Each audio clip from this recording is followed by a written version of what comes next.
Hey guys, welcome to wealthdeco.com। मेरा नाम है देव। गाइस, आज के इस वीडियो के अंदर हम लोग डिस्कस करने वाले हैं, कंपैरिजन करने वाला हूं बेस्ट डीमैट अकाउंट का। जी हां, तो यहां पे मैं ग्रो का, ज़ीरोधा का एंड अपस्टॉक्स, जो कि तीनों ही बेस्ट डिस्काउंटेड ब्रोकर माने जाते हैं इंडिया के अंदर, तीनों को यहां पे मैं कंपैरिजन करने वाला हूं। मैं खुद पर्सनली तीनों का जो अकाउंट है वो पिछले 1 साल से यूज कर रहा हूं। तो गाइस, मैं आपको क्लियरली बता सकता हूं कि कौन किसमें ज्यादा यहां पे बेटर है। तो गाइस, आप मेरी स्क्रीन के सामने देख सकते हैं, मैंने यहां पे एक टेबल बना रखी है जिससे आप इजीली यहाँ पे कंपेयर कर सकते हैं। तो चलिए सबसे पहले बात कर लेते हैं कि कोई भी डीमैट अकाउंट ओपन करता है तो सबसे पहली बात आती है चार्जेस की, कि चार्जेस यहाँ पे कितने लगने वाले हैं। तो देखिए गाइस, जब भी आप ज़ीरोधा के साथ में अगर अकाउंट ओपन करेंगे तो उन्होंने शुरू से अपनी 200 रुपये यहाँ पे अकाउंट ओपनिंग फीस रख रखी है, जबकि वहीं पे मैं ग्रो की बात करूं तो वो शुरू से यहाँ पे 0 चल रहा है। आप स्टॉक्स की बात करूं तो गाइस वो भी यहाँ पे 0 चल रहा है। उसके बाद में गाइस सेकंड जो फीस लगती है वो लगती है आपकी ब्रोकरेज फीस। गाइस, ब्रोकरेज जो फीस होती है ये आपकी डिपेंड करता है कि किस टाइप का आप शेयर बाई कर रहे हैं। इसका मतलब है, मान लीजिए आप इक्विटी डिलीवरीज कर रहे हैं, इसका मतलब ये हो गया कि मान लीजिए आज आपने यहाँ पे शेयर बाई किया, उसके बाद में 10 दिन बाद में, 15 दिन बाद में आप यहाँ पे सेल आउट करना चाहते हैं। एक होता है इंट्राडे। इंट्राडे में क्या होता है, आज आपने यहाँ पे सुबह बाई किया और शाम को जब भी मार्केट क्लोज हो रहा है उस टाइम पे आप अपने शेयर बेचना चाहते हैं। तीसरा होता है फ्यूचर एंड ऑप्शन। तो गाइस, आपकी जो ब्रोकरेज फीस होती है ये डिपेंड करता है इन तीनों में से आप किस टाइप का ट्रांजेक्शन कर रहे हैं। तो नॉर्मली 95% केस में जो बिगनर्स वाले इन्वेस्टर होते हैं वो हमेशा इक्विटी डिलीवरीज करते हैं। इसका मतलब क्या है, आज मैंने स्टॉक्स के अंदर इन्वेस्ट किया है, उसके बाद में मान लीजिए मैं 6 महीने बाद में बेच रहा हूं या 1 साल बाद में बेच रहा हूं। तो गाइस, जो इक्विटी डिलीवरीज की बात करूं तो ज़ीरोधा यहां पे आपसे कोई भी ब्रोकरेज वगैरह चार्ज नहीं करता है। जी हां, तो यहां पे उसकी ब्रोकरेज यहां पे 0 हो जाती है। वहीं पे अगर मैं ग्रो की बात करूं तो वो 20 रुपए या फिर 0.05%। जी हां, तो इन दोनों में से जो भी लोअर होगा वो बेसिकली ये ब्रोकरेज फीस चार्ज करेगा। वहीं पे अब स्टॉक्स की भी बात करूं तो उसकी भी गाइस यहाँ पे सेम फीस है, 20 रुपए या 0.05%, दोनों में से अंदर जो भी यहाँ पे लोअर होगा। गाइस, अगर मैं इंट्राडे की बात करूं, इसका मतलब है आज सुबह आपने शेयर खरीदे और फिर शाम को बेच डाले, तो उस केस में यहाँ पे ज़ीरोधा 20 रुपए या फिर 0.03%, दोनों के अंदर जो भी लोअर फीस हो वो यहाँ पे चार्ज करता है।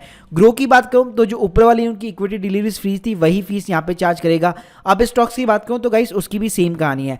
इसके अलावा गाइस जितनी भी फीस लगती है, जो अदर जो चार्जेस लगते हैं गवर्नमेंट के, जैसे कि एसटीटी चार्जेस हो गया, स्टैम्प ड्यूटी हो गया, एक्सचेंज ट्रांजैक्शन चार्जेस हो गया, सेबी का टर्नओवर चार्जेस हो गया, डीपी चार्जेस हो गया, तो ये जितने भी चार्जेस है सारे प्लेटफॉर्म के ऊपर सेम रहते हैं। ये जो प्लेटफॉर्म जो कमाई करते हैं उनकी जो असली कमाई होती है वो गाइस ब्रोकरेज के अंदर होती है। तो ब्रोकरेज में जैसे मैंने आपको बताया, ज़ीरोधा यहाँ पे कुछ भी चार्ज नहीं कर रहा है, ग्रो यहाँ पे चार्ज कर रहा है, अपस्टॉक्स यहाँ पे चार्ज कर रहा है। इसका सिंपल सा रीजन यही है कि ज़ीरोधा यहाँ पे अप फ्रंट के अंदर 200 रुपए कमा लेता है, ठीक है, जबकि ग्रो यहाँ और अपस्टॉक्स जो यहाँ पे अप फ्रंट के अंदर कुछ भी नहीं कमाते। जब यहाँ पे आप बेसिकली डील करते हैं, शेयर्स बाय करते हैं, तभी वो अपनी यहाँ पे इनकम जनरेट करते हैं।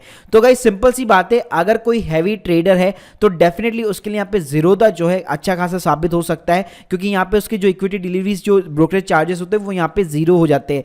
लेकिन मान लीजिए कोई बहुत ही ज़्यादा ट्रेडिंग नहीं करना चाहता है, वो बेसिकली साल के अंदर केवल 10-15 स्टॉक्स खरीदता है, वो भी महीने के अंदर मान लीजिए एक बार खरीदता है, तो उस केस में उसके लिए यहाँ पे ग्रो भी काफ़ी अच्छा साबित हो सकता है, या अब स्टॉक्स के साथ भी यहाँ पे जा सकता है। अगर गाइस मैं तीनों के सर्विस प्रोवाइडर की बात करूं तो तीनों के जो सर्विस प्रोवाइडर है वो CDSL है। जैसे हमारे इंडिया के अंदर 2 डिपॉजिटरी थे, NSDL और CDSL।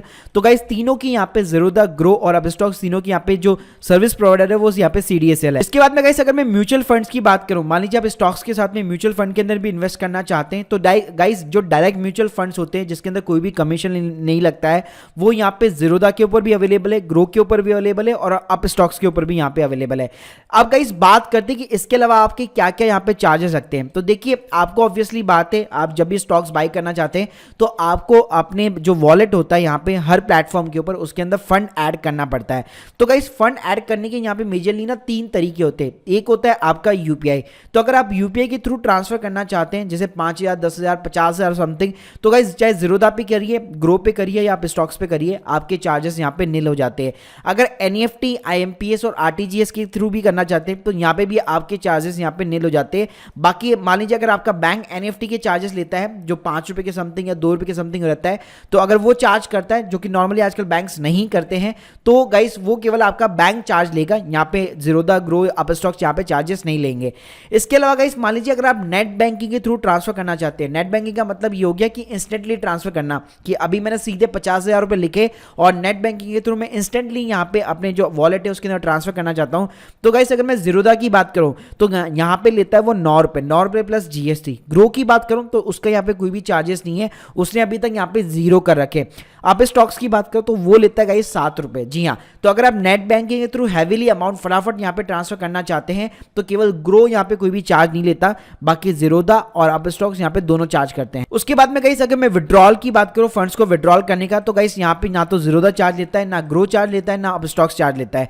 इसके अलावा गाइस अगर मैं कुछ एड ऑन फीचर्स की बात करूँ, कुछ एड ऑन प्रोडक्ट्स की बात करूँ, जैसे आजकल स्मॉल केस बहुत ज़्यादा यहाँ पे ट्रेंडिंग के अंदर है, तो अगर मैं ज़ीरोधा की बात करूँ तो वो 100 रुपये फीस लेता है, ग्रो की बात करूँ तो 100 रुपये फीस लेता है, लेकिन अप स्टॉक्स यहाँ पे सीधा उसका डबल, यहाँ तक कि ये 200 रुपये यहाँ पे चार्ज करता है। तो चलिए गाइस अब बात कर लेते हैं यूआई यूएक्स के ऊपर। तो आप देख सकते हैं यहाँ पे मैं तीनों अकाउंट यूज करता हूँ, ग्रो का भी है मेरे पास, ज़ीरोधा का भी है और अप स्टॉक्स भी है। तो गाइस अगर मैं लॉगिन सिस्टम की बात करूं तो जैसे जो ज़ीरोधा है वो बेसिकली यहाँ पे काइट यूज करता है जब भी अगर आपको शेयर के अंदर बाय करना है या सेल आउट करना है। अगर मैं म्यूचुअल फंड्स की बात करूं तो उसकी एक अलग एप्लीकेशन है कॉइन। मगर अगर इसका मतलब ये हो गया कि अगर आप मोबाइल से लॉगिन करना चाहते हैं तो एक तो आपको काइट एप्लीकेशन डाउनलोड करनी पड़ेगी, और अगर आप म्यूचुअल फंड के अंदर डील करना चाहते हैं तो आपको कॉइन एप्लीकेशन डाउनलोड करनी पड़ेगी। मतलब दो एप्लीकेशन की आपको रिक्वायरमेंट पड़ जाएगी अगर आप ज़ीरोधा के साथ में जा दे तो। सेकेंड थिंग गाइस, जो लॉगिन सिस्टम है तो हर यूजर की एक यूजर आईडी होती है, जैसे ये QV0705 हो गया, वैसे गाइस अब स्टॉक्स में भी सेम कहानी है। तो जब भी आप लॉगिन करना चाहते हैं आपको ये वाली यूजर आईडी यहाँ पे याद रखनी पड़ती है, ईमेल आईडी से यहाँ पे काम नहीं चलता है। वहीं पे अगर मैं ग्रो की बात करूं तो ग्रो का बिल्कुल सिंपल सिस्टम है, चाहे आप स्टॉक्स की बात कीजिए या म्यूचुअल फंड की बात कीजिए, आप अपनी सिंपली ईमेल आईडी डालकर आप अपना लॉगिन कर सकते हैं। सो गाइस अगर मैं यूआई यूएक्स की बात करूं तो यहाँ पे ज़ीरोधा का मैं 5 में से 4 रेटिंग देना चाहूंगा, ग्रो को मैं 5 आउट ऑफ 5 यहाँ पे रेटिंग देना चाहूंगा, और अप स्टॉक को यहाँ पे मैं 3 रेटिंग देना चाहूंगा आउट ऑफ दी 5। तो गाइस अगर आप यूआई यूएक्स को मद्देनजर रखते हुए अगर आप किसी भी ब्रोकर को चूज करना चाहते हैं तो मेरे अकॉर्डिंग यहाँ पे ग्रो बेसिकली एक तरह से बेस्ट यहाँ पे प्लेटफॉर्म माना जा सकता है। उसके बाद में गाइस बात करूं कि पोर्टफोलियो व्यू, मतलब जब आपने मान लीजिए स्टॉक्स खरीद लिए तो आप देख सकते हैं अगर मैं ग्रो की बात करूं तो ये सिंपली आपको टोटल रिटर्न्स दिखाता है, प्लस एक दिन के अंदर भी जो भी एक्टिविटी हो रही है आपके स्टॉक्स के साथ में, कितना माइनस में जा रहा है या कितना प्लस में जा रहा है वो भी आपको दिखाता है। म्यूचुअल फंड्स की बात करूं तो अच्छी बात ये है यहाँ पे आपको XIR दिखने को मिलता है जो कि इंटरनल रेट ऑफ रिटर्न होती है, प्लस आपको टोटल या फिर एब्सोल्यूट जो रिटर्न होता है वो भी आपको यहाँ पे देखने को मिल जाता है। वहीं पे गाइस अगर मैं ज़ीरोधा की बात करूं बेसिकली तो ज़ीरोधा के अंदर आपको होल्डिंग्स के अंदर आपको टोटल इन्वेस्टमेंट, उसकी करंट वैल्यू, प्लस आज के दिन का कितना P&L है और टोटल कितना परसेंटेज आपका बन रहा है वो आपको आसानी के साथ में दिखाता है। वहीं पे गाइस अगर इसके मैं म्यूचुअल फंड की कॉइन की बात करूं तो वहां पे आपको ढंग से वहां पे दिखाता नहीं है, मतलब जिस तरह से ग्रो यहाँ पे एक्सेस है, XIR internal rate of return दिखाता है, उस तरह से यहाँ पे कॉइन जो है ढंग से दिखाता नहीं है। वहीं पे गाइस अगर मैं अब स्टॉक्स की भी बात करूं तो यहाँ पे अगर होल्डिंग्स के अंदर आप जाएंगे तो थोड़ा सा आपको व्यू जो है एज कंपेयर टू ग्रो यहाँ पे थोड़ा सा कम देखने को मिलेगा, मतलब जो ढंग से पूरा ओवरऑल दिखाता है। जैसे अगर आप ओवरऑल यहाँ पे केवल P&L देख सकते हैं, उसके अलावा अगर आप मोबाइल ऐप में भी देखेंगे तो आपको पूरा मतलब एक तरह से ब्रीफली दिखाता है ओनली, मतलब जो ग्रोथ दिखाता है उस टाइप का आपको व्यू नहीं मिलने वाला है। वहीं पे गाइस अगर मैं इसके म्यूचुअल फंड्स की भी बात करूं तो आप MF का जब पोर्टफोलियो देखेंगे तो आप देख सकते हैं सिंपली मुझे केवल ये पोर्टफोलियो का एब्सोल्यूट रिटर्न दिखाता है, इंटरनल रेट ऑफ रिटर्न हो गया या एक इंडिविजुअल पोर्टफोलियो का कितना मेरे को रिटर्न मिला है, ऐसा कोई भी डिटेल के अंदर चीजें यहाँ पे नहीं दिखाई जाती है। तो गाइस अगर मैं पोर्टफोलियो के व्यू पे या फिर म्यूचुअल फंड पोर्टफोलियो के व्यू पे इन सभी पे अगर मैं बात करूं तो यहाँ पे मैं ज़ीरोधा को 4 स्टार की रेटिंग देना चाहूंगा, ग्रो को 5 की रेटिंग देना चाहूंगा और आप स्टॉक को यहाँ पे 3 की रेटिंग देना चाहूंगा। साथ में गाइस जब भी कोई भी आप स्टॉक्स यहाँ पे फाइंड करना चाहते हैं ग्रो के ऊपर एकदम सिंपल है, आप सिंपली यहाँ पे कोई भी स्टॉक्स यहाँ पे सर्च कर सकते हैं और इजीली आपको उसके अगेंस्ट में जो भी म्यूचुअल फंड होगा या जो भी स्टॉक्स होगा वो आसानी के साथ में यहाँ पे आपको शो कर देता है। वहीं पे गाइस अगर मैं यहाँ पे काइट की बात करूं, मतलब ज़ीरोधा की बात करूं तो यहाँ पे आपको सर्च करना पड़ता है, प्लस उसको आपको अपनी वॉच लिस्ट के अंदर यहाँ पे ऐड भी करवाना पड़ता है। यहीं पे गाइस अगर मैं अब स्टॉक्स की भी बात करूं तो यहाँ पे भी सेम आपको काइट की तरह ही यहाँ पे आपको जो है स्टॉक्स जो है यहाँ पे अपनी वॉच लिस्ट के अंदर ऐड करवाने पड़ते हैं।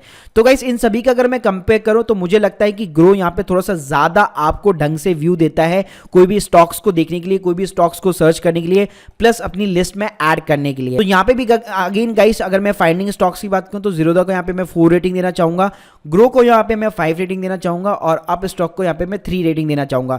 अब गाइस मैं तीनों प्लेटफॉर्म के एक एक यूएसपी की बात कर लेता हूं कि तीनों के अंदर ऐसा क्या यूएसपी है जो इन सभी को एक दूसरे से अलग बनाता है।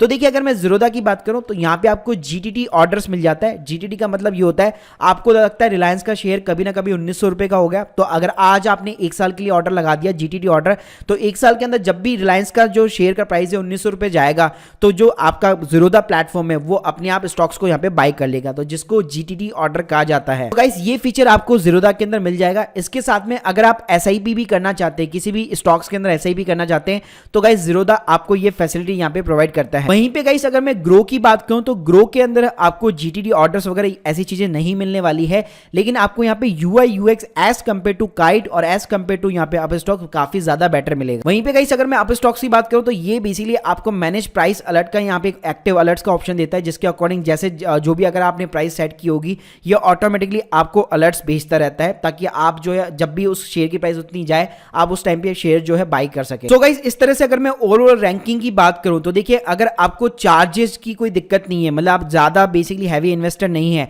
तो फर्स्ट विनर मेरे लिए हिसाब से यहाँ पे ग्रो को होना चाहिए, सेकंड विनर यहाँ पे ज़ीरोधा को होना चाहिए और थर्ड विनर यहाँ पे अप स्टॉक्स को होना चाहिए। या फिर मान लीजिए आप ज्यादा हैवी इन्वेस्टर है, आप चाहते हैं डेली बेसिस पे मैं ट्रेडिंग करूं, मैं हमेशा मतलब काफी ज्यादा यहाँ पे शेयर बाइंग एंड सेलिंग करता रहता हूं, तो उस केस में आपके लिए यहाँ पे ज़ीरोधा एकदम बेस्ट हो सकता है। गाइस ये मैंने आपको पूरा का पूरा एक ओवरऑल कंपेयर बता दिया। अगर गाइस तीनों में से किसी पे भी अगर आपको अकाउंट ओपन करना है तो मैं आपको डिस्क्रिप्शन के अंदर लिंक दे दूंगा, जिसके थ्रू आपको यहाँ पे एक्सक्लूसिव बेनिफिट्स भी मिलेंगे। So guys hope you like this video, please subscribe our channel. अगर आप लोगों की कोई भी डाउट्स है कमेंट सेक्शन के अंदर जरूर बताइए। Thank you guys, thank you.